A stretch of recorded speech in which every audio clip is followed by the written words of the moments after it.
Welcome! In this quick guide, I'll show how to set your Telegram group notifications to urgent, so you never miss important messages again. If you're part of active group chats, you already know how easy it is for important updates to get buried. Luckily, Telegram gives you control over notification priority, and setting it to urgent makes sure those alerts stand out.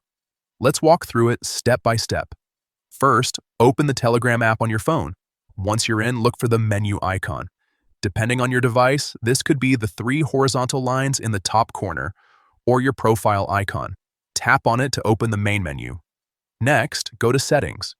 This is where you can customize how Telegram behaves, including notifications. Inside Settings, tap on Notifications and Sounds. This section controls all alerts for messages, groups, and calls. Now find and tap on Group. This will open the notification settings specifically for group chats, which is exactly what we want.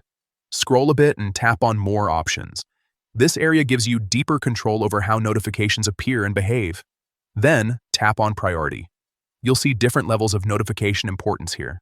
Finally, select Urgent. Once you choose this option, your group notifications will be pushed to the top, making them more visible and harder to ignore. And that's it. From now on, your Telegram group alerts will be marked as urgent, helping you stay on top of conversations that matter most. If you found this helpful, you might want to explore other notification settings too, like custom tones or vibration patterns, to make your alerts even more personalized.